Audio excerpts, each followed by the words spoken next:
అపోస్తలుడు గారు ఈ యొక్క వాక్యాన్ని రోమాలో ఉన్న క్రీస్తు సంఘమునకు బోధించారు. ఈ వాక్యాన్ని చాలా బాగుంటాయి మాటలు, మన ఆత్మీయంగా వస్తాయి. జాగ్రత్త విన్నాం. 2వ అధ్యాయం మొదటి వచనం. కాబట్టి తీర్పు తీర్చు మనుషుడా, నీవు ఎవడైనను సరే నిరుత్రుడవై ఉన్నావు. దేని విషయంలో ఎదుటివానికి తీర్పు తీర్చుచున్నావో దాని విషయంలో నీవే నేరస్తుడు అని తీర్పు తీర్చుకొనుచున్నావు. ఎలయనగా తీర్పు తీర్చు నీవును అట్టి కార్యములనే చేయుచున్నావు కావా? చాలండి, చెప్పాను కదా, బైబిల్ నిలదీస్తుంది. దేవుని వాక్యం ప్రతి మనిషిని నిలదీస్తుంది.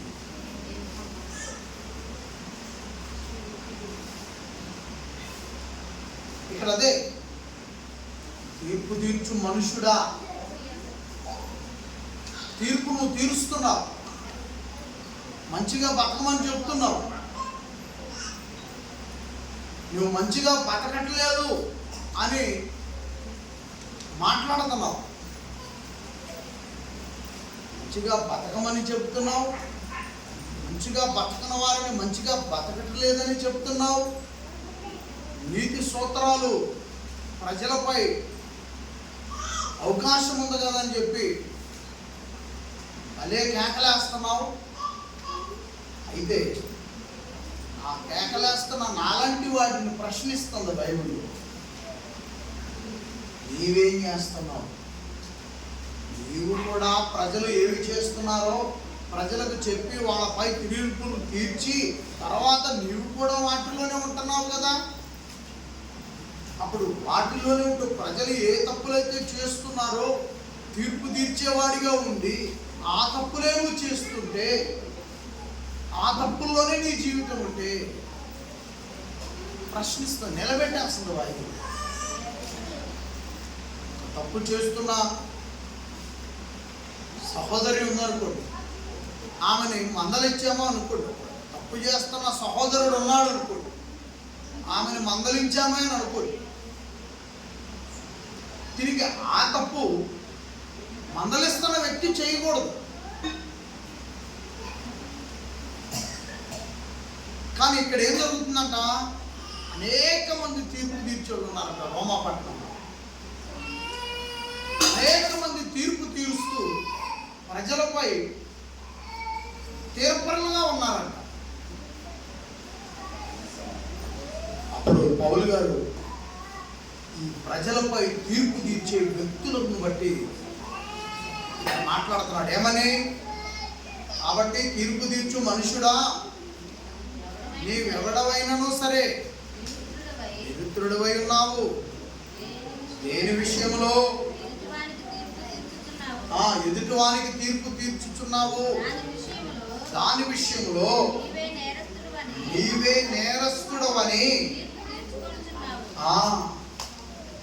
తీర్పు తీర్చుకుంటున్నావు. ఎలాగనగా తీర్పు తీర్చు నీవు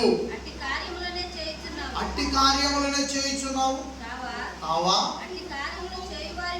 అట్టి కార్యములు చేయువారి మీద దేవుని తీర్పు సత్యమును అనుసరించినదే అని ఎరుగుదుము.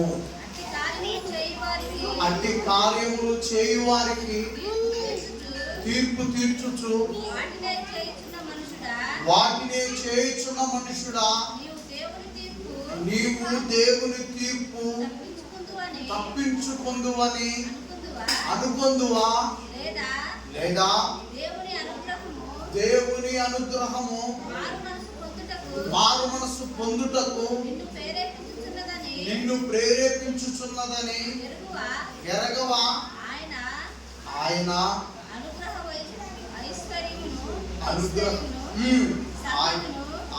అనుగ్రహ ఐశ్వర్యమును, సహనమును, దీర్ఘశాంతమును తునీకరించుదువా?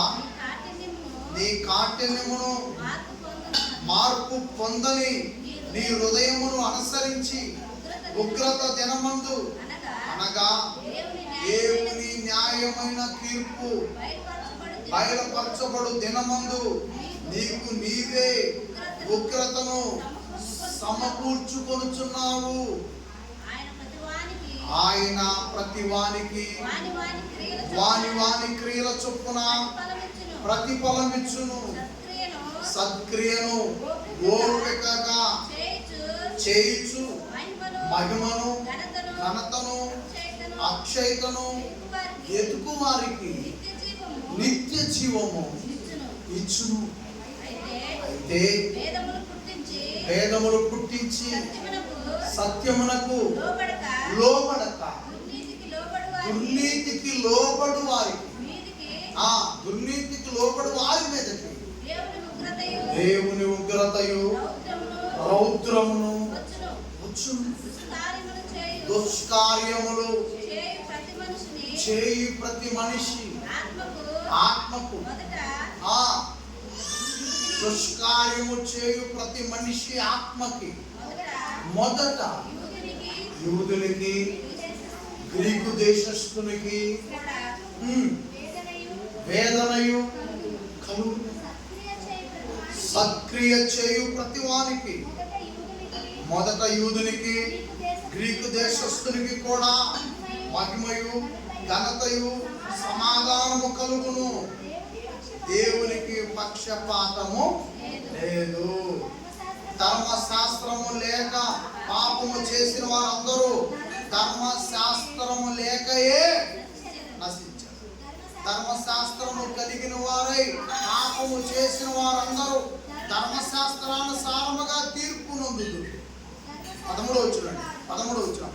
ధర్మశాస్త్రము వినువారు దేవుని దృష్టికి నీతిమంతులు కారు గాని ధర్మశాస్త్రము అనుసరించి ప్రవర్తించు వారే నీతిమంతులుగా ఎంచబడదురు. 14వ వచనం. ధర్మశాస్త్రము లేని అన్ని జనులు స్వాభావికముగా ధర్మశాస్త్ర సంబంధమైన క్రియలను చేసిన ఎడల వారు ధర్మశాస్త్రము లేని వారైనను తమకు తామే ధర్మశాస్త్రం అయినట్టున్నారు. 15వ వచనం. అట్టి వారి మనస్సాక్షి కూడా సాక్ష్యమిచ్చుచుండునుగాను వారి తలంపులు ఒకదాని మీద ఒకటి తప్పులు మోపలేక తప్పు మోపుచు లేక తప్పు లేదని చెప్పుచుండుగాను ధర్మశాస్త్రము తమ హృదయమందు రాయబడినట్టు చూపుచున్నారు. 16వ వచనం. దేవుడు నా స్వార్థ ప్రకారము యేసుక్రీస్తు ద్వారా మనుషుల రహస్యములను విమర్శించు దినమందు లాగు జరుగును. చాలు. 17-16వ వచనము వరకు కూడా దాదాపు అసలు చదువుతున్నప్పుడే చెడ్డవారు, నీతిమంతులు, చెడ్డవారి పరిస్థితి ఎలా ఉంటుందో, నీతిమంతుల పరిస్థితి ఎలా ఉంటుందో మనకు చదువుతున్నప్పుడే కొంత మేరకు అర్థమవుతుంది. ఇట్లా పౌలు గారు బోధిస్తూ సంఘానికే ఆయన బోధిస్తూ సంఘములో ఉన్నటువంటి వ్యతిరేక వ్యక్తులను నిలదీస్తున్నాడు. సంఘంలో ఉన్నటువంటి సమాజం గురించి కాదండి ఆయన మాట్లాడు, సమాజంలో ఉన్న ప్రజల గురించి కాదని మాట్లాడు. ఆ రోజు ఈ వాక్యం అందించే రోజు రోమా ఒక పట్టణం ఉంది. ఆ పట్టణంలో సంఘం ఉంది. అక్కడ సంఘానికి బోధిస్తున్నాడు ఈ మాటలు. మనము సమాజంలో ఉన్న ప్రజలమే కావాలి ఆ మాటలో. ఇక్కడ కూర్చున్న మనము పర్ఫెక్ట్గానే ఉన్నాం, బాగలేదు, చిన్న కొద్ది గొప్ప లోపాలు ఉంటే మనలో ఉండొచ్చు, కానీ లోపాలన్నీ బయట ప్రజల్లోనే ఉన్నాయి. ఇవన్నీ వాళ్ళకు సంబంధించినవి అని ఒకవేళ మనము అనుకుంటే అది పొరపాటు. ఇక్కడ కూర్చున్న నా గురించి, ఇక్కడ కూర్చున్న నీ గురించి, మనందరి గురించి ఏమంటున్నాడు? ఒక్కొక్కటి మనం చూద్దాం. ఒకటి నీతికి సంబంధించింది, రెండవది నీతి లేని జీవితానికి సంబంధించింది. మొదటిది నీతి కలిగిన జీవితానికి సంబంధించింది, రెండవది నీతి లేని జీవితానికి సంబంధించింది. ఆయన అదే గ్రహించి పరిశుద్ధాత్మ చేత ఈ యొక్క వాక్యాన్ని బోధించాడు. ఏమంటున్నాడు మొదటి వచనంలో? కాబట్టి తీర్పు తీర్చు మనుషుడా, నీవెవడవైనా సరే నిరుద్ధుడవైనావు అంటే నువ్వు అనుకుంటున్నావు నేను గొప్పవాణ్ణి అని అనుకుంటున్నావు. ఇక నాకు చెప్పేవాళ్ళు ఎవరున్నారు అనుకుంటున్నావు. నాకు ఎదురేముంది అనుకుంటున్నావు. కానీ నీ జీవితాన్ని నీకు ఒకసారి గుర్తు చేస్తాను. నీ జీవితాన్ని నీకు ఒకసారి జ్ఞాపకం చేస్తాను. నీ జీవితం ఏంటో తెలుసా? నిరుద్ధుడు. ఏదో ఉందని అనుకుంటున్నావు, కానీ దేవుని దృష్టిలో నీ జీవితం దేవుని దగ్గర నిలబడితే నిష్ప్రయోజనం. అంటే అవకాశం వచ్చింది కదా అని చెప్పి మనము మంచివాళ్ళమైనట్టు, బయట ప్రజలు చెడ్డవారైనట్టు మనము మాట్లాడకూడదు. మనం ఏమనుకుంటామంటే క్రీస్తును నమ్మిన మనలో యేసు నేర్పేది తగ్గింపు, యేసు నేర్పేది మర్యాద, యేసు వారు నేర్పింది శాంతం అని పిల్లరా.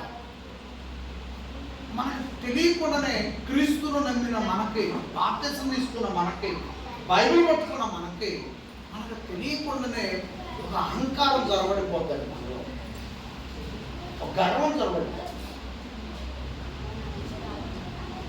అంటే మాకు సృష్టికర్త అయిన తండ్రే తెలుసు, ఈ ప్రజలకు తెలియదు.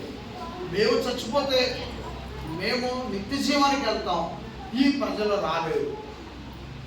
గర్వం ప్రతి క్రైస్తవుడిలో కూడా కొన్నాళ్ళ తర్వాత జరగబడేది గర్వం.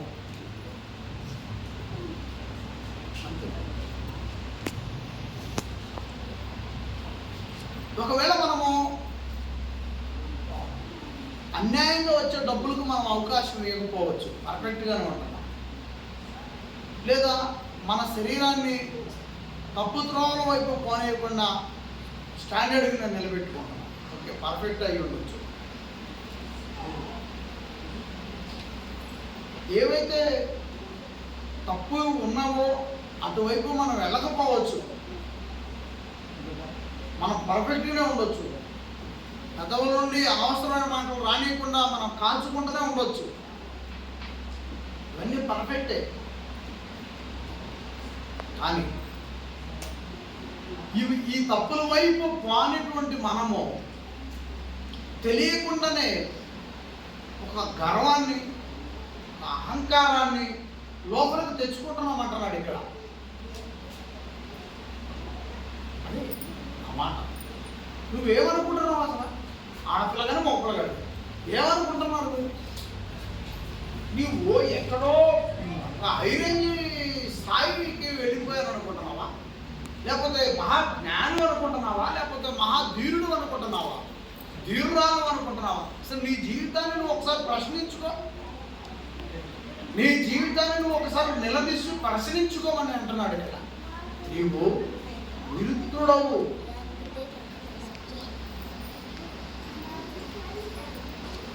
ఎందుకు ఆ గర్వానికి నీలో స్థానం కల్పించావు? ఎందుకు నీలో అహంకారానికి స్థానం కల్పించావు? ప్రజలను నిలదీసి ఇది తప్పు అని చెప్పగలిగే వాతావరణానికి ఎందుకు వచ్చావు?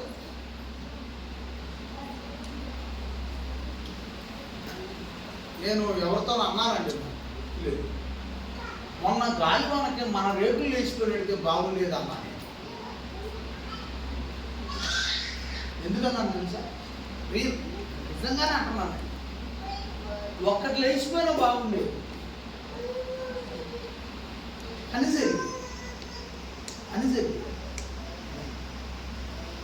ఒకటి లేచిపోయింది.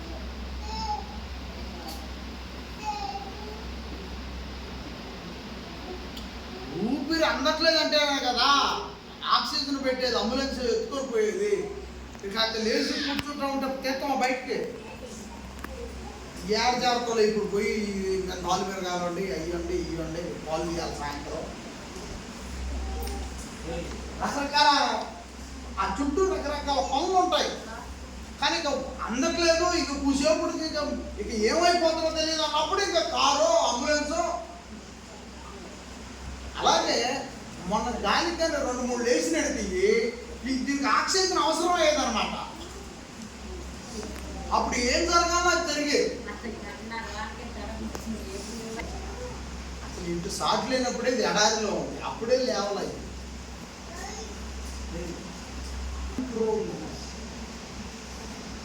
నోటిని కంట్రోల్లో ఉంచుకోవాలి. ఎక్కడక్కడ ఏ పదాన్ని వాడకూడదు.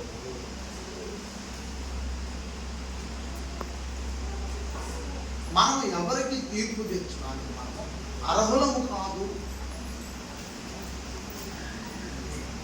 వాస్తవానికి మన ఈ ఎదురు ఈ మందిరం ఎప్పుడైతే వేసారో అవి అప్పుడే వేసి ఉంచారు. ఎదరికి ఏ సాటు లేదు ఇప్పటికి కూడా. మొన్న మనం ఆ పారి కూడా అవి కట్టాం. అంతకుముందు పూర్తిగా పబ్లిక్లో వదిలేసాం. అవి లేకపోతే ఈ మందిరానికి షో లేదు. కాబట్టి ఆ ఎదర షో వేస్తేనే. కానీ అది విలాంబరంగా వదిలేసాము. ఏం చేయని పరిస్థితుల్లో ఉన్నాము. ఎందరో ఆ పాత్రలోకి ఆ మందు తాగే వాళ్ళకి, మరి ఆ సిగరెట్లు తాగే వాళ్ళకి, సినిమాలు చూసే వాళ్ళకి అది పెద్ద అడ్డా అయిపోయింది. ఆ రోజుల్లో కూడా ఇలాంటి తుఫాన్లు, గాలి వాళ్ళు వచ్చి ఆ ఎదరై కూడా లేవు. దాని పనితనం అది ఎంతవరకు. అదే మన గొప్ప కాదు, లేకపోతే దేవుడిని వాటిని ఏమి ఆపలేదు. దేవుడేమి రేకులను ఆపేవాడేం కాదు. గాలి వాన ఆయన ఆజ్ఞ మేరకు చూడతాయి. నేను వెంటనే చక్రికి ఫోన్ చేశాను. హలో చక్రి, అసలు అయ్యున్నాయా పడ్డాయా? మంద కూడా ఉంటుందాక ఎడారిలో, దానికి సాటు పోవట్లేదు. ఆ అయ్యాడికి పోతలేదు, ఉండే ఉంటుంది. ఎంతోటికి పోలేదు చూడటానికి కదా. ఇప్పుడు పోవాలి ఉంటేనేమో స్తోత్రం చెప్పి ప్రాణం చేసి, లేకనేమో ఆ చెట్టు కింద చేసుకొని రావడం. కాబట్టి ఈ భూమి మీద మనలోనికి ఎటువంటి అహంకారానికి క్రైస్తవులం, అందులో క్రీస్తు సంఘ సభ్యులకి ఇంకా అహంకారం ఎక్కువ. మిగతా వాళ్ళ పరిస్థితి అన్న ఒక విధంగా ఉంటుంది. కానీ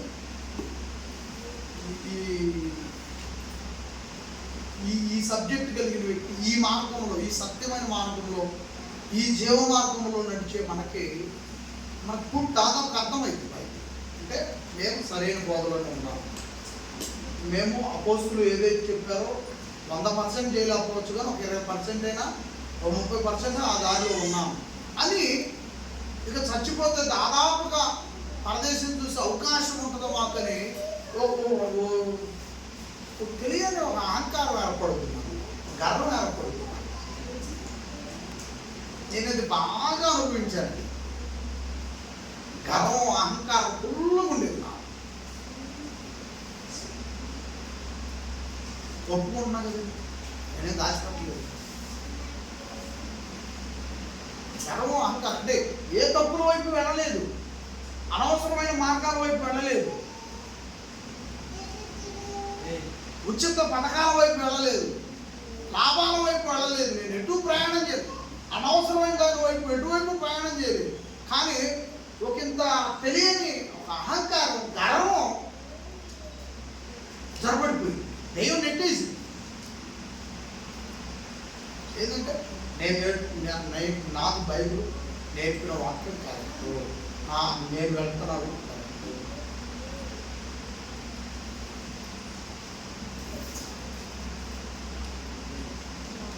ఇక్కడ ఒక మాట అన్నాడు పౌలు. ఏమన్నాడంటే 15:16 దేవుడు నా స్వార్థ ప్రకారము యేసుక్రీస్తు ద్వారా విమర్శించు దినమందు నా సువార్త అన్నాడు. చూడండి అక్కడ పౌలు గారు ఏమన్నాడు? నా సువార్త, నా సువార్త. ఇప్పుడు నాకే తెలియని గర్వం అహంకారం నాలో ఉండిపోయిందంటే ఇక నా సువార్త విన్నటువంటి వాళ్ళ పరిస్థితి ఏంటి?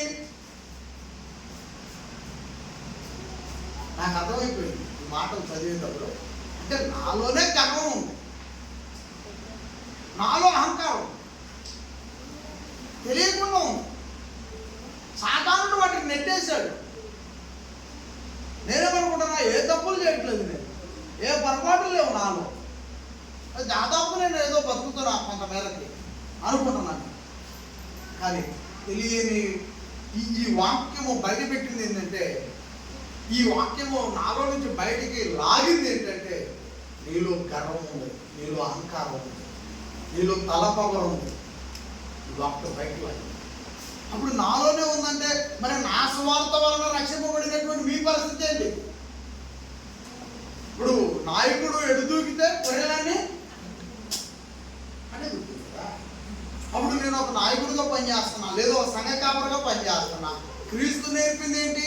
తగ్గింపు, మర్యాద, ప్రేమ, ఓర్పు, సహనం క్రీస్తు నేర్పింది. గర్వం నేర్పలేదు కదా ప్రభు. గర్వం, అహంకారం, తలబిరుసుతనము అవి క్రీస్తు నేర్పలేదు. కానీ అవి జరగబడ్డాయి. అవి జరగబెట్టింది ఎవరు? వీడి వీక్నెస్ ఎక్కడ దొరుకుతాడో చూసి నెట్టేసి నేనే ఇలా.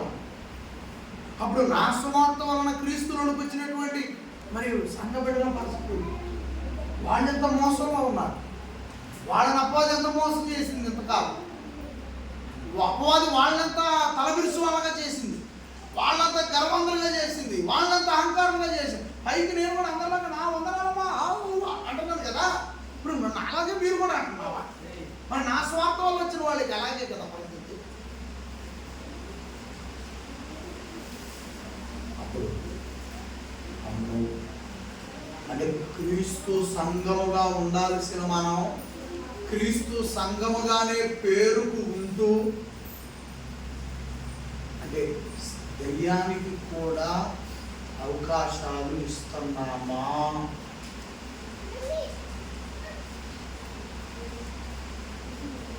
అందుకే తండ్రి నుంచి రావాల్సిన 100% ఆశీర్వాదాలు అరోపరం మనకు దక్కుతున్నాయి. ఇంకా ఎక్కడో పాస్ అవుతున్నాము. ఈ వాక్యాన్ని మళ్ళీ ఇంటికి వెళ్ళాక చదువుకోవాలి అందరూ. ఈ అధ్యాయాన్ని మళ్ళీ ప్రతి వ్యక్తి చదవండి పర్సనల్. ఒకవేళ మీకు ఫ్యామిలీ మోత, ఈ పిల్లల అడవుల్లో కొన్ని మాటలు మీకు అర్థమయ్యి కొన్ని మాటలు అర్థం కాక వెళ్ళి కొంత మేరకు ఏదైనా ఇని లేక ఏమన్నా మీరు ఇంట్రెస్ట్ ఉండి ఇంట్రెస్ట్ లేక ఏమన్నా మీరు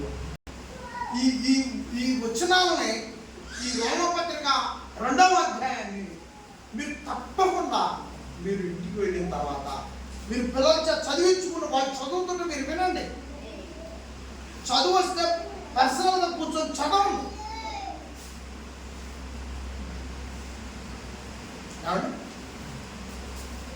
నేను కోరుకున్నాను ఈ అధ్యాయముతో నాకు తెలియకుండా ఇంతకాలం నాలో ఉన్న గర్వం, నాలో ఉన్న అహంకారం, నాలో ఉన్న తలబిరుసు, ఈ వాక్యము నన్ను అసలు నా బ్రతుకును గుర్తు చేసింది. ఈ వాక్యం ఏమంటున్నాడు? నీవెవడమైనా సరే నిరుద్ధుడమై ఉన్నావు. ఏమా ఏం చెప్తున్నాడు? నువ్వెవడమైనా సరే, జ్ఞానివా, నువ్వు చదవరా, నువ్వు పాటగాడివా, నువ్వు మాటగాడివా, నువ్వు సంఘంలో మంచి ముందుండి ప్రోత్సాహంగా పనిచేసేటువంటి కుటుంబమా, గొప్ప చెప్పగలిగిన కుటుంబమా, కష్టపడి పని చేయగలిగిన కుటుంబమా, సేవకుడి మాట ఎంతంటే అంతని నిర్ధారణగా ఉన్న వ్యక్తివా, నువ్వు ఎవరైనా సరే. అంటున్నారా? నా మాటలు మీ చెవులు పడుతున్నాయా? ఒకవేళ ఈ మందిరం తర్వాత నువ్వు ధనవంతుడువా, భూములు కలిగిన వాడువా, మంచి వ్యవసాయంలో నిపుణుడువా, నువ్వు ఎవరైనా సరే ఆటకారువైనా పాటకారువైనా సేవకునికి అండగా ఉండే కుటుంబం అయినా గొప్పెళ్ళు ఇవ్వగలిగిన కుటుంబం అయినా ఖర్చు పెట్టగలిగిన కుటుంబం అయినా కుటుంబ ప్రాంతంలో పెట్టగలిగిన కుటుంబం అయినా నీవు పొలాలు చేయగలిగిన వాడు అయినా పంటలు పండించగలిగిన వాడు అయినా నువ్వెంత నైపుణ్యురాలు అయినా ఎంత నైపుణ్యుడు అయినా నువ్వు నిరుద్ధుడవు.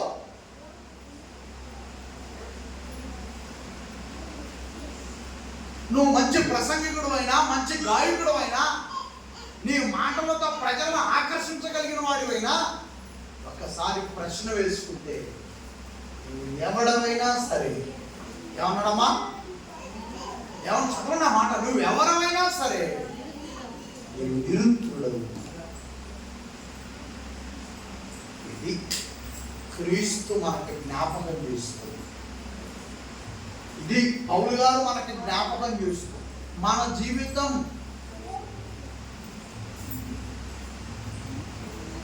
ఎలా ఉండాలి, మన జీవితం ఎలా ఉండాలి, మన జీవితం ఎలా ఉండాలి అని అంటే యేసుక్రీస్తు వారు ఒక ఉదాహరణ చెప్పాడు. నేను గొప్ప, నేను గొప్ప, నేను ప్రభు వెంట కూర్చోవాలి అది నేను వాళ్ళు శిష్యులు వాదన పడతా ఉంటే అప్పుడు ప్రభు ఏం చేశాడంటే వెళ్ళారు ఒక చిన్న బిడ్డను తీసుకుని వచ్చి వాళ్ళందరికీ జ్ఞాపకం చేస్తున్నాడు. ఏమనంటే పరలోక రాజ్యము ఈ చిన్న బిడ్డల పోలి ఆమె లాంటి ఆ చిన్న బిడ్డ లాంటి మనస్తత్వం కలిగి ఉండాలి. ఏమా ఏమంటారంటే ఆ చిన్న బిడ్డ అంటే ఆ చిన్న బిడ్డకి ఏమైనా తెలుసా? ఒకవేళ ఏమా మనం ఏదో ఒక చిన్న బిడ్డను ప్రశ్న వేసాం, ఏంటమ్మా ఎప్పుడు ఇస్తాడు మీ నాన్న డబ్బులు? మన నాన్న వేరే వ్యక్తికి అప్పున్నాడు, వాళ్ళు అడుగుతున్నారు ఈ చిన్న బిడ్డని ఎప్పుడు ఇస్తాడు చెప్పు, నిలదీస్తున్నాం ఒక చిన్న బిడ్డని. అప్పుడు ఆ పక్కన ఇంటి వాళ్ళు ఏమంటారు? ఆ చిన్నపిల్లకి ఏం తెలుసు, ఆ చిన్నపిల్లవాడికి ఏం తెలుసు, నువ్వు అతన్ని కేకలు పెడుతున్నావు అంటే అర్థం ఏంటి? అతను ఇప్పుడు చదువు నా మాటనే, ఆ చిన్న బిడ్డ నిరుద్ధుడు అంటే ఆ బిడ్డ ఏమీ లేనివాడు, ఆ బిడ్డ దగ్గర ఏమీ లేవు. నువ్వు ఇస్తే ఒక 10 కొనుక్కుంటాడు. మీ నాన్నగారు నాకు అప్పున్నాడు, ఆ బిడ్డను కేకలు పెడితే ఆ బిడ్డ ఏం చేస్తాడు?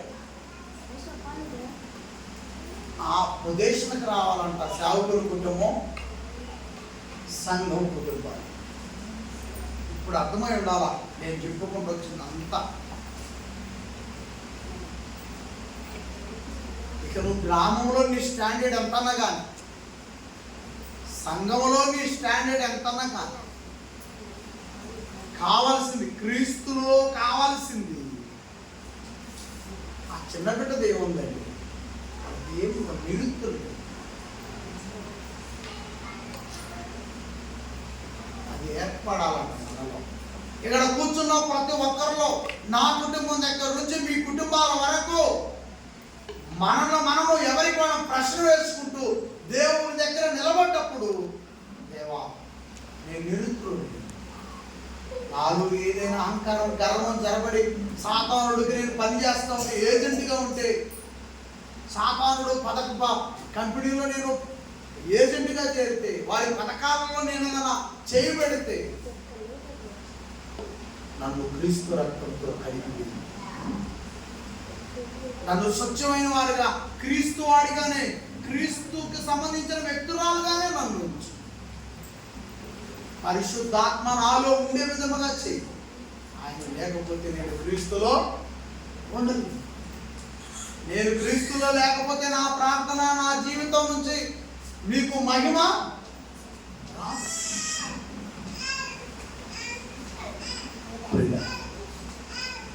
అంత బాగా వివరిస్తున్నాడు.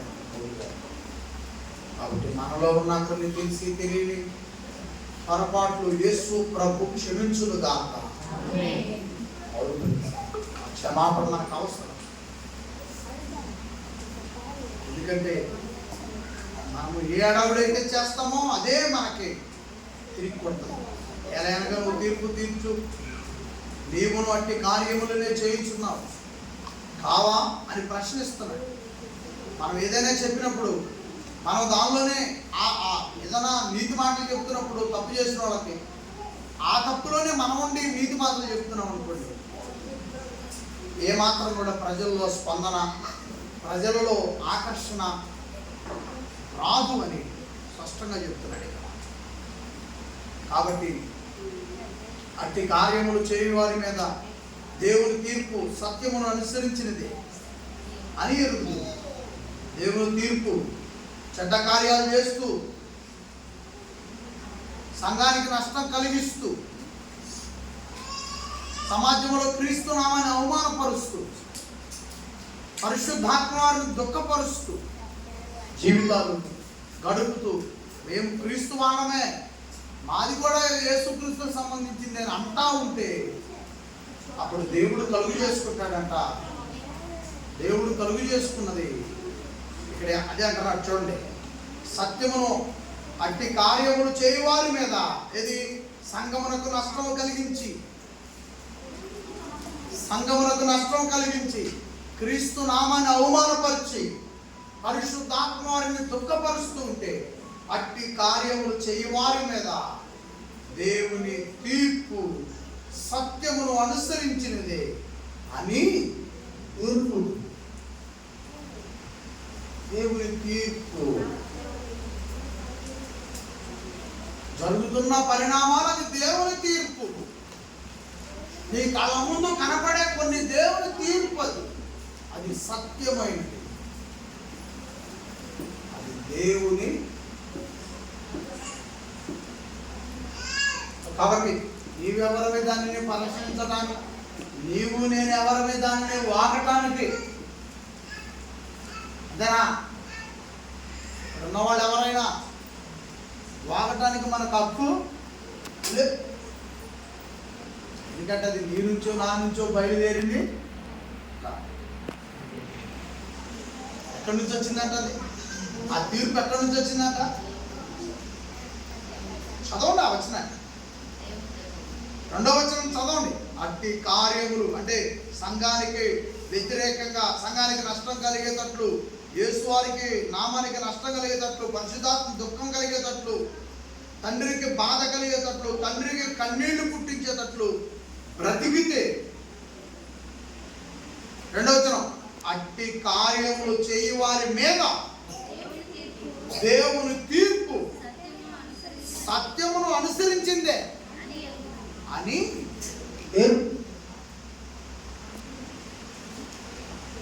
ఆయనకు వదిలేయాలి, మన మీద పెట్టుకోకూడదు. నేను ఎప్పుడూ పెట్టుకోలేదు, కానీ ఉంటుందేమో అనుకుంటారు, నాలో కొంత మేరకన్నా ఉండిద్దేమో అనుకుంటారు. కానీ నేనేం ఆలోచిస్తానంటే, నా మనసును ఒకసారి మీరు గమనించాలి. నేను ఈరోజు అయిపోయిన దాన్ని ఈ రోజుతో ముగిసింది అనుకోండి, నేను 2025 కూడా మనం చూడాలి కదా. వాళ్ళకి ఈ రోజు వరకు అయిపోయింది, ఈ రోజు వరకు మనం కేకలు పెట్టుకోవటమో, సంతోషం అయితే ఈరోజు సంతోషాన్ని, బాధ అయితే ఈరోజు కేకలు పెట్టుకోవటమో కాదు. ఈ సంవత్సరం అంతా మనం పూర్తి చేసుకోవాలి. ఏమా అర్థమవుతుందా? ఇక్కడ ఉన్న వాళ్ళు అందరూ ఎవరైనా సరే ఈ పూటకు జరుగుతున్న దాన్ని బట్టి ఈ పూట మనము కక్కేయకూడదు.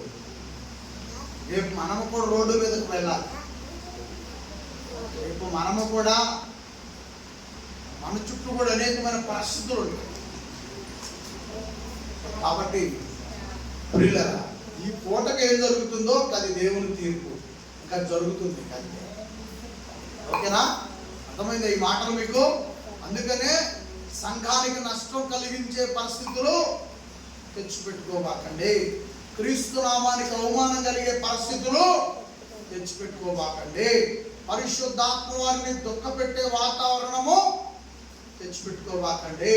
పరలోకములో ఉన్న తండ్రి మన పిచ్చి చేతలను చూసి ఏడుస్తాడు.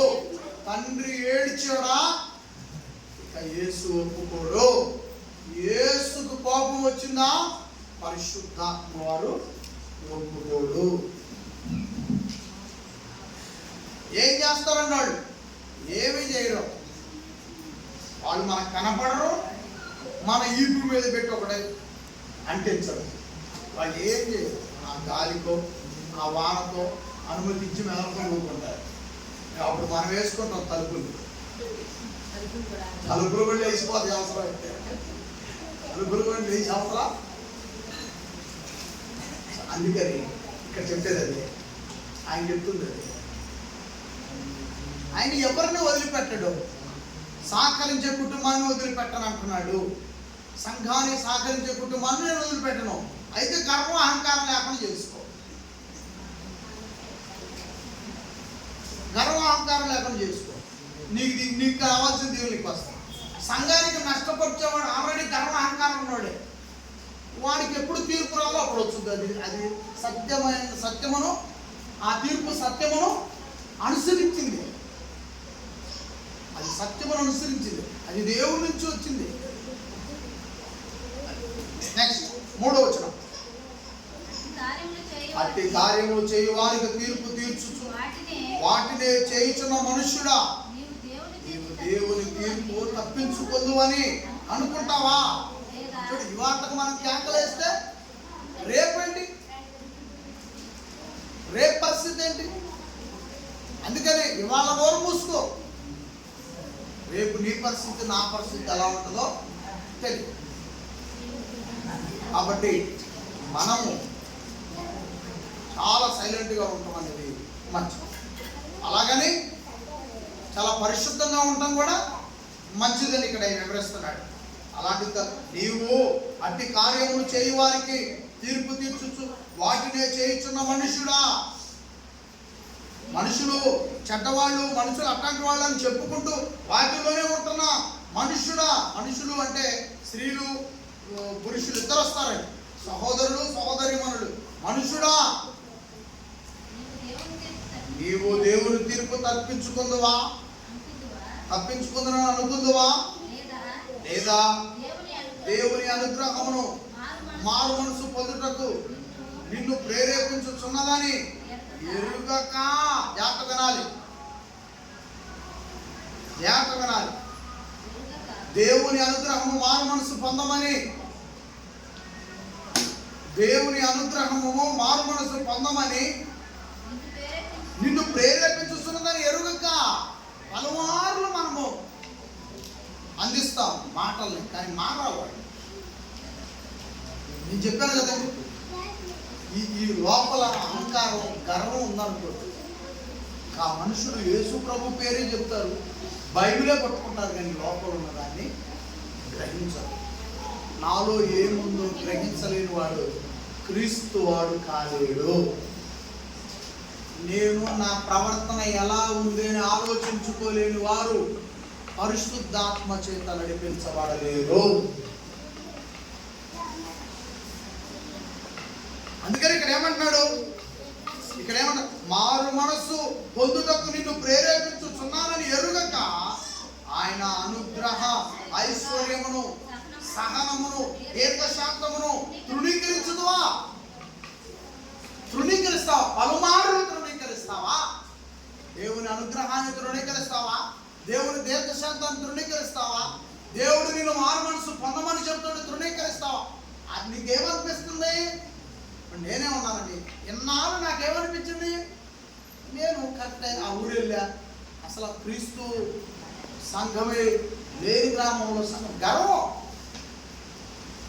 నేనే ఆ ఊరికి మొట్టమొదటి పాస్టర్ గారు, గర్వం. మారు మనసు లేదు.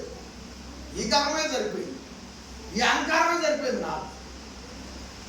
అది ఒక రోడ్డు మీదకి వెళ్ళడంలోనే అయ్యా మేమంటే ఏడో 4-5 చోట్ల నాకు బాధపడుతున్నాం, నువ్వే చరిత్ర సృష్టించాను అవతల పొగడంలోనే అంటే నేను పర్వాలేదు. అహంకారం అవతల నుంచి ఎక్కిస్తుంది, నాకు మత్తు అవతల వాడిని చెక్కిస్తుంది, నాకు తెలియదు. అది ఎన్నాళ్ళు నేను అర్థం చేసుకోలే. అలా ఎంతమంది బలి అయిపోయారు, ఎంతమందిని కుమ్మేసింది సాతానుడు. ఎంతమంది నాకు కొద్ది గొప్ప ఆయన వాక్యాన్ని ఎమ్మడబడతా ఉన్నాను కాబట్టి ఆయన ఎప్పటికప్పుడు నన్ను సరి చేసుకుంటూ వచ్చాడు, ఎప్పటికప్పుడు నన్ను బాగు చేసుకుంటూ వచ్చాడు. అసలు వాక్యం లేని వాళ్ళ పరిస్థితి ఏమైపోయింది? ఆ బైబిలే చేతిలో వచ్చింది. ఎంత కుమ్మేయాలో దెయ్యం అంతా కుమ్మేసి, ఎక్కించుకున్న అహంకారం, ఎక్కించుకున్న గర్వం కుమ్మేస్తుందని. ఆదాము అవ్వలిద్దరిని ఏదేను వనంలో దేవుడు ఇచ్చాడు. అపవాది వచ్చాడు. అపవాది ఏం చేశాడు? ఎంత కుమ్మాల్లో అవ్వమనే అయిపోయింది. సాతానుడి యొక్క దెబ్బకే దద్దరిల్లిపోయింది. దద్దరిల్లిపోయి మళ్ళీ ఏం చేసింది? మళ్ళీ ఆదాముకు కూడా ఆ మత్తుని ఆదాముకు కూడా ఆ మాయని దేవుడు ఏం చేశాడు? వెంటనే వచ్చి అపవాది పైన తిరగబడి విడిపించి మళ్ళీ తోటలో ఉంచుకున్నాడా? మరి ఏం చేశాడు? వాళ్ళ ఆలోచనకి ఏం చేశాడు? వాళ్ళ నిర్ణయాలకు ఏం చేశాడు? వాళ్ళ ఉద్దేశాలకు ఏం చేశాడు? విడిచిపెట్టేశాడు. ప్రారంభంలోనే మీకు ఎట్లా అనిపించిందా?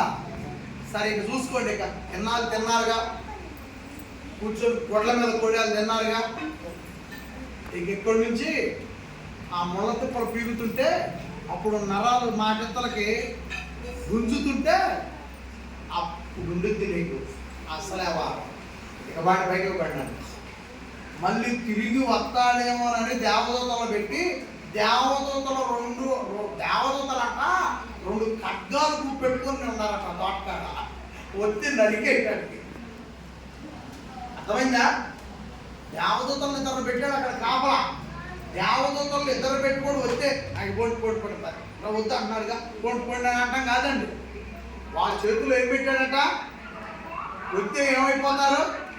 ఆ సంగతి తెలుసుకున్న వీళ్ళు ఆ మధ్యలోకి రాకుండా ఆ ఎండకైనా బాధపడ్డారు. మరి తిరిగిట్టు అందుకనే నీ ఆలోచన ఏదో, నీకు ఆ మత్తు నీకు నష్టం కలిగించేదా, నీ కుటుంబానికి చెడ్డ పేరు తెచ్చేదా గ్రహించలేని వాడు క్రీస్తుకి చాలా దూరం అయిపోతాడు. ఆ కుటుంబానికి చాలా చెడ్డ పేరు వస్తుంది. వాళ్ళు ఏదో ఎక్కిస్తారు మనకి, ఆ ఎక్కించిన దాన్ని మనం తీసుకో. రాత్రి మరలా వాళ్ళు కలిశారు నాకు, ఏమా తల్లి, మళ్ళీ వాళ్ళు కలిశారు నాకు. ఎప్పుడు నాకు నువ్వంటే ఏమన్నా అది నేను వాళ్ళే మళ్ళీ కలిశారు. ఇది చెప్పాను నేను, అయ్యా నాదంటూ ఏమీ లేదు, చివరికి ఏదో కొద్ది మందితో జరుపుకుంటున్నా. నేను మీరు అనుకున్నంత మీరు నన్ను పొగుడుతున్నారు కదా, వీరుండి వీరుండది లేరు, ఆ ప్లేస్లో లేను. నేను సంఘానికి, క్రీస్తుకి, తండ్రికి, పరిశుద్ధాత్మ వారికి ఎంత సాయం చేయాలో అంత నేను చేయలేకపోతున్నా. కాబట్టి నన్ను ఆ లిస్టులో నుంచి, మీరు అనుకుంటున్న లిస్టులో నుంచి నన్ను, మీ మాటలో నుంచి నన్ను తీసివేయండి. నేను నిరుద్ధుడను, నేను అనుకున్న గొప్పవాడిని, వీరుడు తీరుడు పనివాడిని కాదు అని రాత్రి చెప్పాను. ఎందుకంటే వాళ్ళు సేవకులే, మన సేవకులమే, కానీ వాళ్ళు ఎక్కించే ఆ ఐడియాలు, ఆలోచనలు మనల్ని కిందికి నెట్టేస్తున్నాయి తప్ప క్రీస్తులు మనల్ని ఎదగనివ్వటం లేదు. గుర్తుపెట్టుకోండి, ఈ సంవత్సరంతో మన పని అయిపోదు. ఇక్కడి నుంచి మనం సంవత్సరాలు ఉండాలి. దేవుడు ఆయుష్ ఆరోగ్యం ఇస్తే ఇచ్చినంత కాలం కూడా మనం సంఘములో నమ్మకం ఉండాలి. మనం చాలా పని చేయాలి. టైం అయిపోవచ్చు, ముగిస్తున్నాను. కాబట్టి ప్రియులారా, మనము చాలా జాగ్రత్తగా ఉండడానికి ప్రతి ఒక్కరు ఇష్టపడాలని తెలియజేస్తున్నాను. ఏమండి, 4వ వచనం, లేదా దేవుని అనుగ్రహం మారు మనస్సు. ఎప్పుడైతే మనము ఆయన ప్రేరేపిస్తున్నప్పుడు మనం లోబడాలి. ఆయన మారు మనసు పుట్టిస్తున్నప్పుడు మనలో మారు మనసు కలిగించుకోవాలి. లేదంటే ఆయన తీర్పు వదిలిపెట్టదు, ఆయన సత్యమైన తీర్పు వదిలేస్తాడు. అప్పుడు చాలా ఇబ్బంది పడాలి. 5వ వచనం, నీ కాఠిన్యమును మార్పునందని నీ హృదయమును, నీ కాఠిన్యమును మార్పునందని నీ హృదయమును అనుసరించి ఉగ్రత దినమందు అనగా దేవుని న్యాయమైన తీర్పు బయలుపరచబడు దినమందు నీకు నీవే ఉగ్రతను సమకూర్చుకొనుచున్నావు. మారుమనసు పొందకపోతే నీకు నీవే ఉగ్రత సమకూర్చుకుంటున్నావు. ఇది నాకు కావాలని నువ్వు ఎదురు చూసుకుంటున్నావు. అందుకనే మారుమనస్సు పలుమార్లు మారుమనస్సు పొందమని అవకాశం ఉన్నప్పుడు. కాదు నాకు వాడు చెప్పిండు అది బాగుంది, అదేనా ఉగ్రత, అదేనమ్మా ఉగ్రత, అదేనయ్యా ఉగ్రత. అది చెప్తాడు, తీగా ఉంటుంది, మనకు ఆనందంగా ఉంటుంది. కసిని రాలుపుతాడు.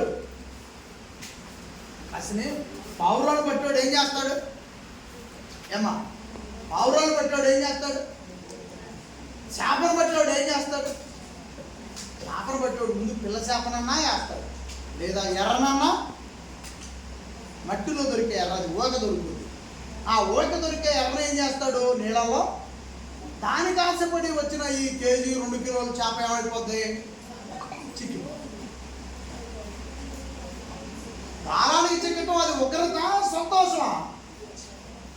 ఎరా గాలానికి చిక్కటం ఉగ్రత సంతోషమా? గాలానికి చిక్కిందంటే ఒడ్డుకు రాగా కత్తి ఏమైంది? నడికి అవతల.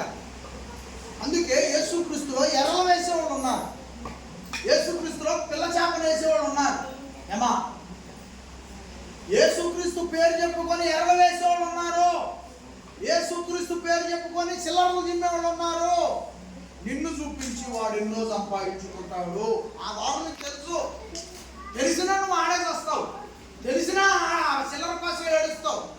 ఏడిస్తే ఏమైంది? దేవుని ఉగ్రత. మరి వాడు లేపుతాడా ఈరోజు వచ్చి? వాడు బతికిస్తాడా ఈరోజు? వాడికి ఏ నష్టం కలిగినా సరే దాన్ని చూపించుకోవాలి, ఇంకా 10 లక్షలు చేసుకుంటాడు. వాడు ఏ నష్టం కలిగినా ఉచితంగా ఎర్రలు దొరుకుతున్నాయి కదా. ఉచితంగా ఎర్రలు దొరికేవాడు ఎంత లోతైనా దొరికే కొద్దీ వాళ్ళ యేసుక్రీస్తులో ఉచితంగా ఎర్రలు దోలాడుకునే వాళ్ళు, ఎర్రలేసేవాళ్ళు ఉన్నారు. అది ఫస్ట్ నుంచి చెప్తూనే ఉన్నాను కదా. ఈ ఊరు వచ్చిన అని చెప్తున్నాను, ఇప్పటికీ చెప్తూనే ఉన్నాను. బాగా అచ్చంబాగా కూడా చెప్తున్నాను. నేను ఎక్కడన్నా కలిసిన విశ్వాసం కూడా చెప్తున్నాను. ఉచితం ఉచితం ఉగ్రతను తీసుకొచ్చింది. ఏమా ఉచితం చెప్పండి, ఉచితం ఉగ్రతను తీసుకొచ్చింది. ఏది యేసులో ఉచితంగా ఆశపడకూడదు. నువ్వు ఇక్కడ ఈగపోయినా పర్వాలేదు, నీవు ఇక్కడ నీ లేమిలో నీకు నీ దేన స్థితిలో నువ్వు ఇక్కడ ఈగిపోయినా పర్వాలేదు. నీకు నిజంగా లేకపోతే నువ్వు నిజంగా బాధల్లో ఉంటే నేను చూస్తాను, ఇక్కడ సంఘం చూస్తుంది నీకు. అది ఖచ్చితం, బైబిల్ చెప్పింది. ఏమా నువ్వు నిజంగా ఆపదలో ఉంటే, నువ్వు ఉచితం ఆశించని వ్యక్తివై ఉండి సత్యమును అనుసరించి జీవిస్తూ ఉంటే, నీకు ఆపద వస్తే సేవకుడు ఉన్నాడు, సంఘం ఉంటుంది, నాదుగుడు. అది సత్యమైనదే. ఆ సహాయము సత్యమైనదే. అయితే అది నీకు నిజంగా నువ్వు ఆపదలో ఉన్నా, నిజంగా నీకేమి నీ చుట్టూ లేనివై ఉన్నా,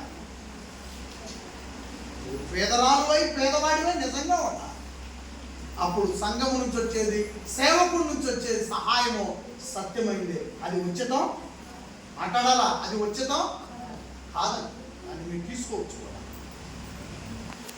దాన్ని సంతోషంగా మీరు స్వీకరించవచ్చు. ఈ అధ్యాయాన్ని మళ్ళీ చదువుకోండి, బాగా ఆలోచించుకోండి. ఇది కాకుండా ఈ సంఘమును నీవు ఇబ్బందుల్లోనికి తీసుకుని వెళితే దేవుని ఉగ్రత నన్నైనా నిన్నైనా వదిలిపెట్టేదో, నా కుటుంబాన్ని వదిలిపెట్టదో, నిన్ను నీ కుటుంబాన్ని కూడా ఆయన ఉగ్రత ఆయన ఉగ్రత. సంఘాన్ని ఎవరు కూడా నష్టపరచకూడదు, సంఘానికి వచ్చేవి ఏ రూపాయి కూడా ఎవరు తీసుకోకూడదు, సంఘం మీద ఏమైనా డబ్బులు వస్తే పంచుకుందామని ఏనాడు కూడా అనుకోకూడదు. అవి తప్పు. తప్పు. దాని తర్వాత పరిణామాలు చాలా కఠినంగా ఉంటాయి.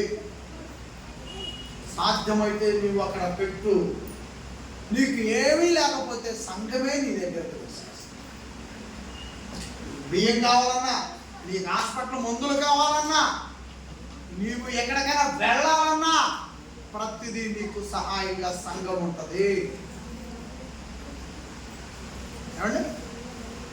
సో కాబట్టి ఇక్కడ చెప్పే మాట ప్రకారంగా నీ కాట్యమును బట్టి మారు మనసు పొందని నీ హృదయమును అనుసరించి ఉగ్రత దినమందు అనగా దేవుని న్యాయమైన తీర్పు బయలుపరచు దినమందు నీకు నీవే ఉగ్రతను సమకూర్చుకొనుచున్నావు. 6-7 వచనాలండి.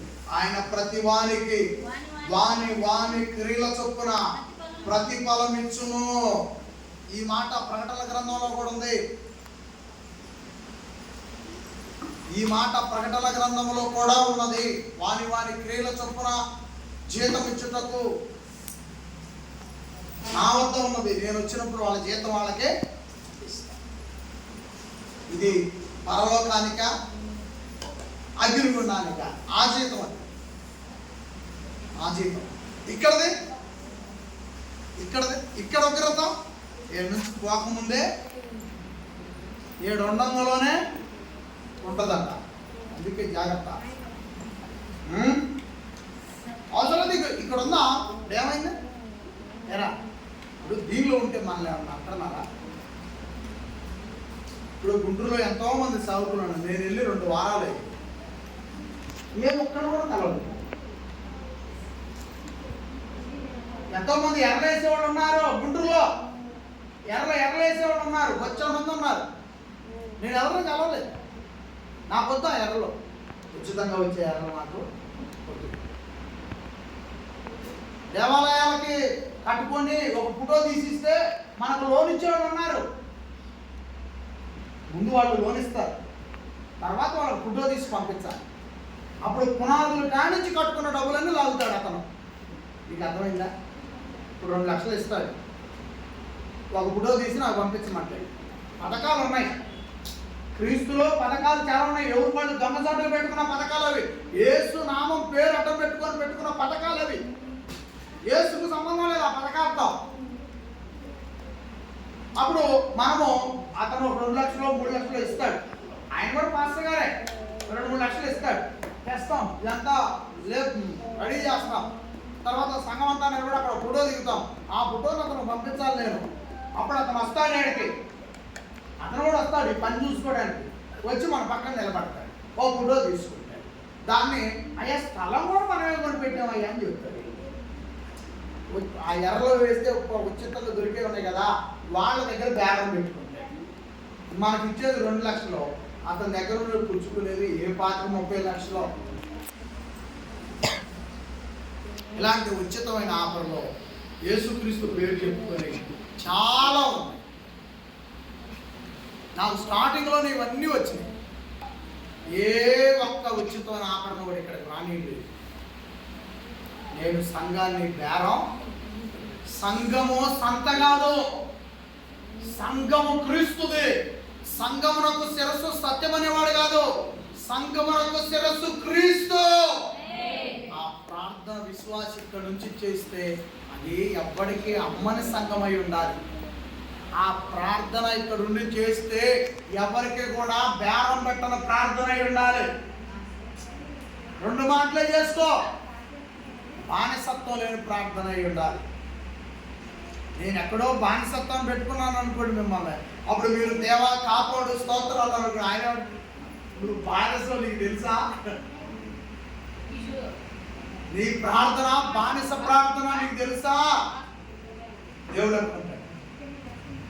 కానీ ఇక్కడ ప్రార్థన అండి, ఇప్పుడు నువ్వు నేను చేసే ప్రార్థన అండి, క్రీస్తుకు మనం అర్పించబడిన ప్రార్థన, క్రీస్తుకు మనం ప్రతిష్ఠించబడిన ప్రార్థన. మనం ఎవరికి బానిసలం కాదు. మనం ఏ సంస్థలో మనం పోయి విలీనం అవ్వలేదు. ఏ సంస్థ, ఏ బోర్డు మనం ఇక్కడ పెట్టుకోలేదు. ఏ బోర్డు మనకి ఇక్కడ లేదు. మన క్రీస్తు సంఘం బోర్డే, అది మనం స్థాపించింది. 26 జనవరి 26 మనం ప్రకటించాం. అర్థమైందా? బైబిల్ అంటే యేసు ప్రభు అంటే ఓకనే లేదు, బతకటంలో కూడా ఉంది. యేసు ప్రభు సరిపోదు, బతుకులో క్యారెక్టర్ కావాలమ్మా. బ్రతుకులో ఏం కావాలి? క్యారెక్టర్ కావాలి, రియాలిటీ కావాలి. ఒకవేళ ఆశీర్వాదం 4 ఏళ్ల తర్వాత వచ్చిన పాప అది వస్తే పోదు. ఆమె చెప్పండి. ఆశీర్వాదం 4 ఏళ్ల తర్వాత వచ్చిన పర్వాలేదు, మనకి ఇవాళే కావాలని, ఇవాళే ఇక్కడ ఏసీ పెట్టుకోవాలి, ఇవాళే మనం బయట కాదు మన కోసం వెయిటింగ్ చేయాలి.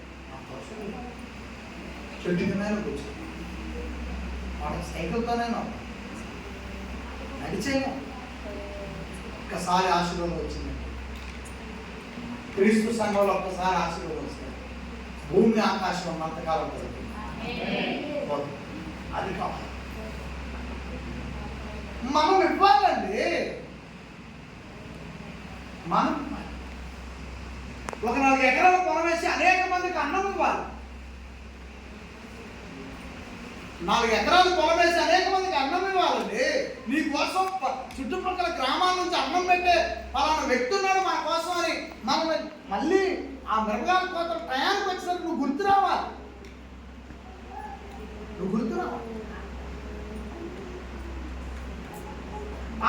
ఏం చేస్తారండి, ఏదో చేశాడు ఒకప్పుడు ఆయన తలపిరుసు వాళ్ళు అంతా పోయిందంటే బాగుంటుందా? ఒకసారి అన్నం పెట్టావు అనుకోండి, నీకు ఓర్పుకుండి నీకు ఇంట్రెస్ట్ ఉన్నంత కాలం నువ్వు చేస్తున్న అవసరాన్ని బట్టి అన్నం ఇంకా ఇతరులకే ఇస్తాను. అది దేవుని యొక్క ఆశీర్వాదం. నీకు దేవుడు ఆశీర్వాదాలు ఇస్తా ఉంటే వాటిలో నుంచి నువ్వు మరలా దేవునికి, ఆ తర్వాత కొంతమంది ప్రజలకి, అదే యేసు క్రీస్తు స్థాపించిన సంఘం, అదే యేసు ప్రభు ఇచ్చే ఆశీర్వాదాలు.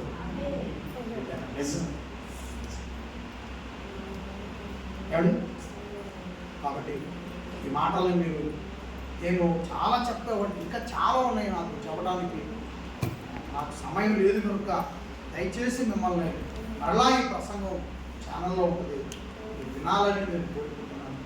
తర్వాత మరలా ఈ యొక్క మీరు వినకపోయినా మరలా ఈ అధ్యాయాన్ని చదువుతూ తప్పకుండా ఇంకా 4 మాటలు ఉన్నాయి, నేను ముగిస్తాను.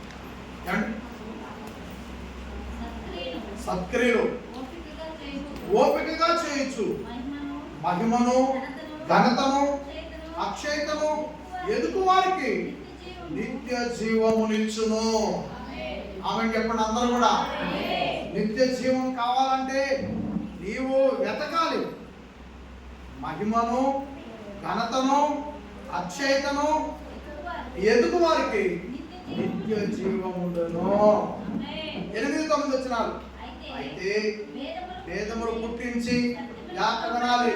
8-9 వచనాలు జాగ్రత్త అందరూ వినాలా. ఎప్పుడు కూడా జీవితంలో సంఘానికి ఎప్పుడు కూడా నువ్వు వ్యతిరేకం కాకూడదు. ఆడకులైనా మగవారైనా జీవితంలో గుర్తుపెట్టుకోండి. ఒకవేళ నేను ప్రసంగం చేయడానికి రావచ్చు, లేకపోతే నేను రాలేకపోవచ్చు. నా ప్లేస్లో ఇంకొకళ్ళు వచ్చి ఇక్కడ దేవుని మాటలు చెప్పొచ్చు. నేను అవసరమైతే సంవత్సరం అంతా ఒకవేళ సంఘానికి దూరంగా ఉండొచ్చు. అర్థమవుతుందా? నేను చెప్తున్న మాట వినపడుతున్నాయా? ఒకవేళ సంఘానికి నేను ఒక సంవత్సరం అంతా దూరంగా ఉండొచ్చు, కానీ నేను ఇక్కడ ఉన్నట్టే సంఘం నడవాలి. నేనున్నప్పుడు ఎలాగైతే ఉన్న కుటుంబాలు ఉన్నాయో వాళ్ళు అలాగే ఉండాలి. ఒకవేళ ఆ లైన్ తప్పితే 8-9 వచనాలు.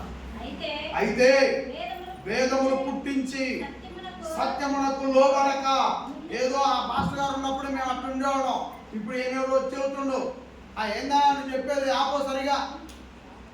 ఎప్పుడు కూడా ఎగస్ట్రాలు ఆపో, మేము ఈ టైం మొత్తం ఈ టైం ఎగస్ట్రాలు వేయకూడదు.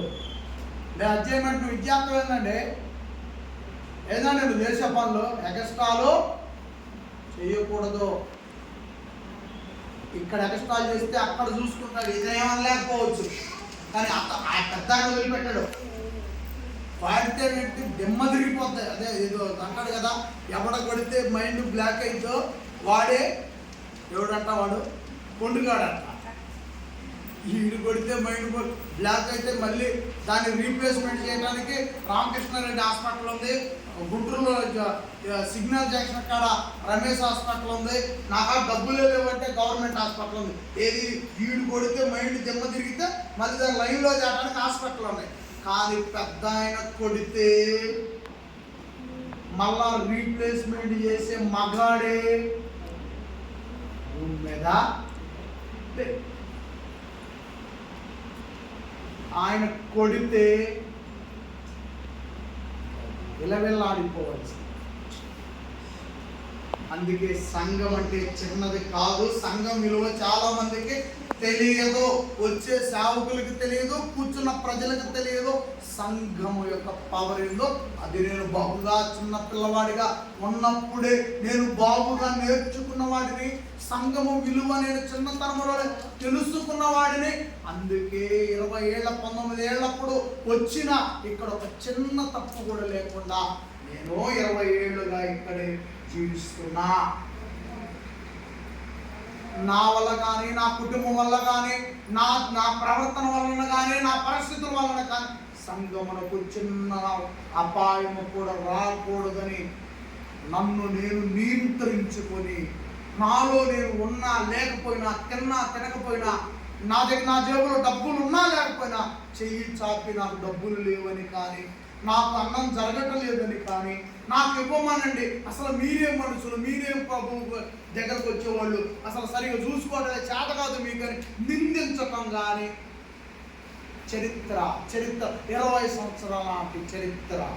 ఇంకా ఉన్న బియ్యం కూడా కొద్దిగా ఉంటే అవి ఇప్పుడే తీసుకోలేమ్మా, నేను ఎలాగైనా పని చేసుకొని బతుకుతాను, ఈ రైస్ ఎక్కడ వచ్చండి, నెలలో ఏదైనా ఒక రోజు ఆ రైస్తో మీకు అన్నం వండుతాం మనం అని అక్కడ పెట్టిపోయిన వాడిని. ఒక 2-3 నెలల రైసు ఒక టిక్కీలో పెట్టిపోయిన వాడిని నేను. కక్కుర్తి పడి ఎత్తుకొని పోయిన వాడిని కాదు నేను.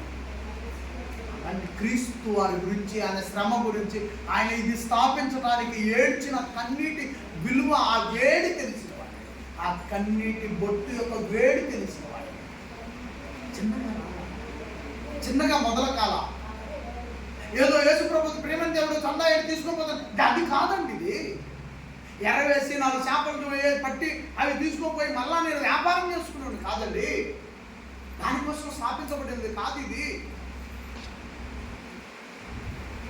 అందుకు ఆ విధమైన ప్రవర్తన కోసం స్థాపించబడలేదు. కాబట్టి జనవరి 26 అన్నం తినడానికి కూడా ఖాళీ లేదు.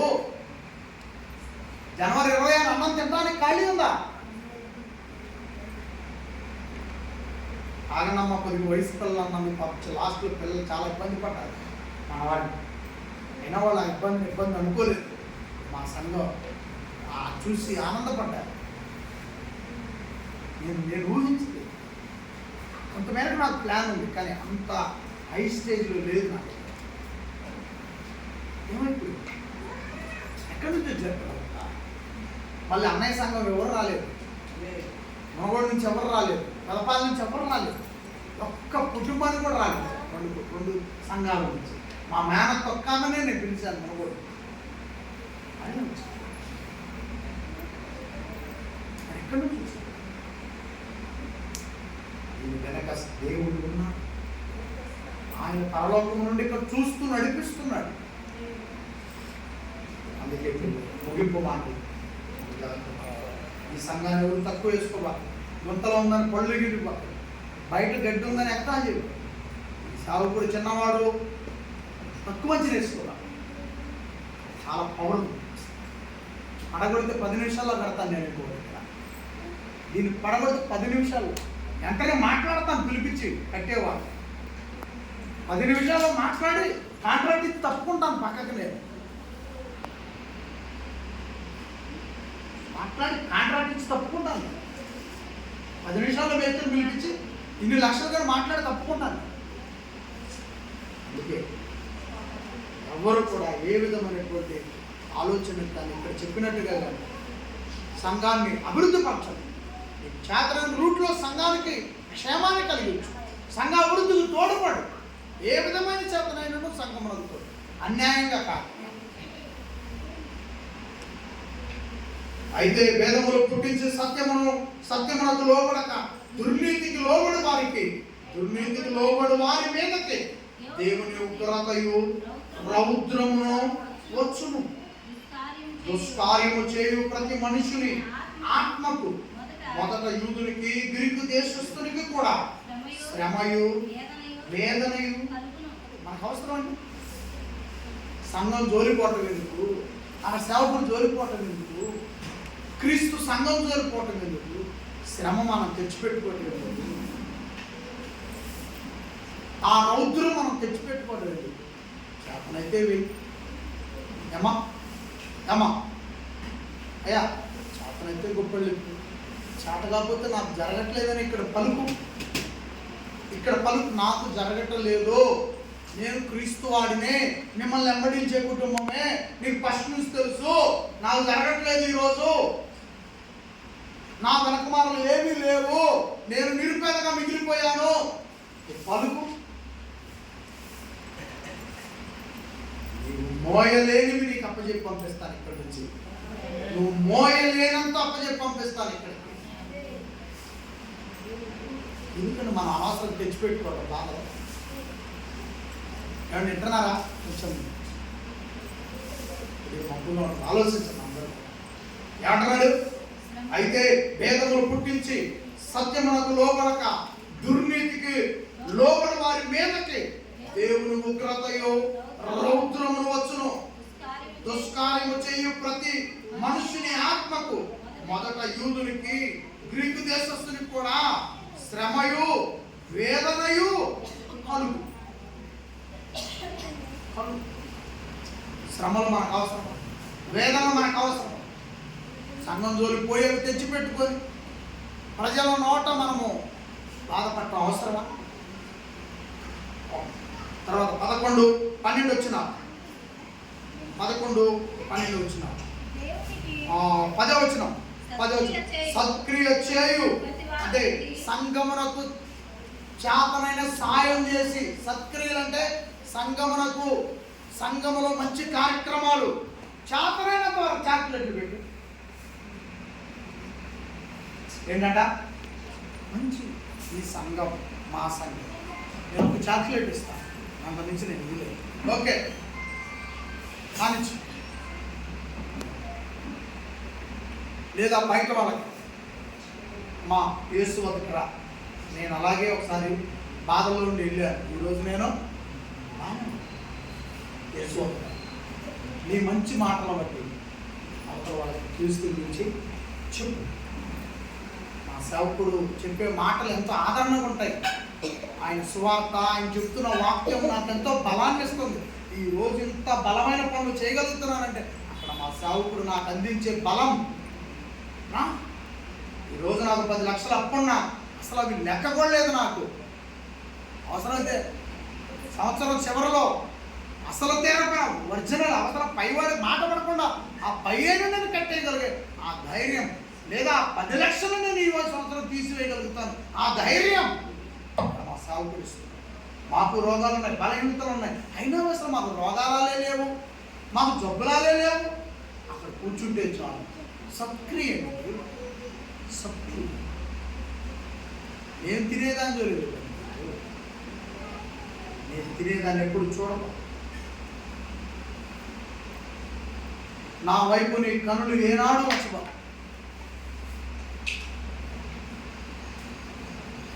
నా కనులు నీ వైపు, నా వైపు మీ కనులు ఏనాడు కూడా మా వైపు ఉంచబా. నీ చేతులు మా ముఖాలను చూడబాకని ఎప్పుడు కూడా మా ముఖాలు చూడటం వల్ల మీకు ఉపయోగం, మా జేబు చొక్క వల్ల మీకు ఉపయోగం. నీ హృదయం మంచిగా ఉంచు. నీ సత్క్రియ చూస్తున్న దేవుడు. నేను చెప్తున్న మాటలు నేర్చుకో, నేను చేస్తున్న బలమైన పనులు చూడు. ఇది దేవుడే చేస్తున్నాడని నమ్ము. ఏమండి 10 మార్లు మీకు చెప్తున్నాను నేను. మనకి ఎంత ధీరులు వీరులు మన వెనకమారు లేరు. ధీరులైనా వీరులైనా మీరే.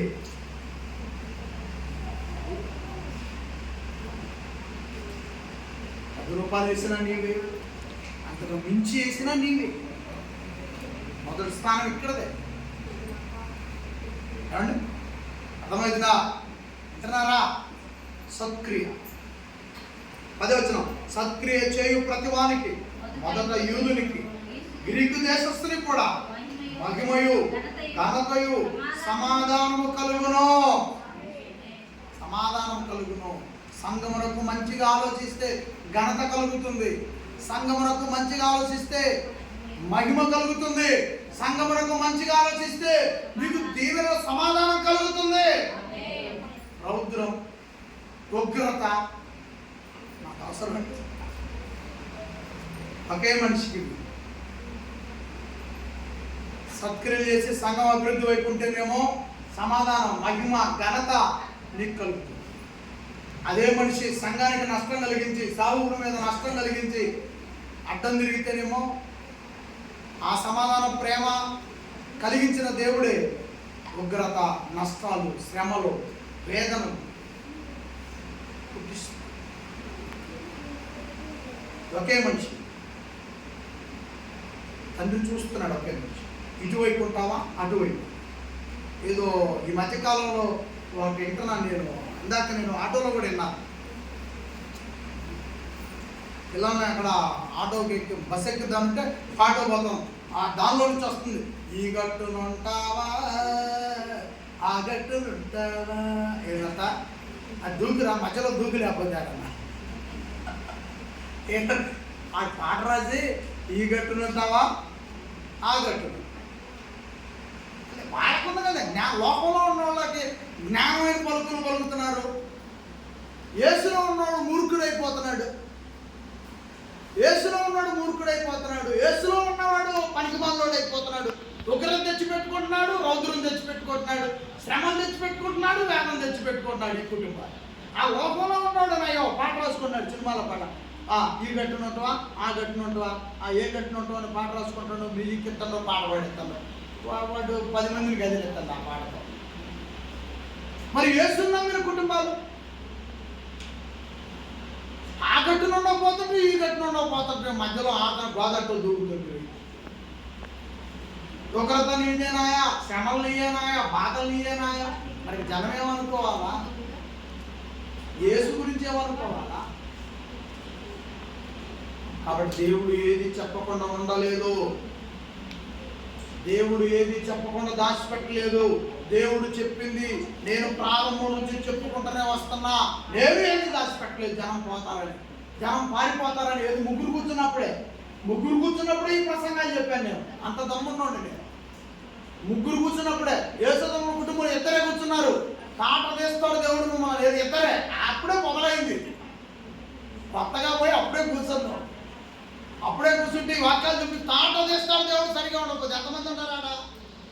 ఆడుందే ఇద్దరు. వాళ్ళు ఫస్ట్ అప్పుడే పరిచయం అయ్యారు.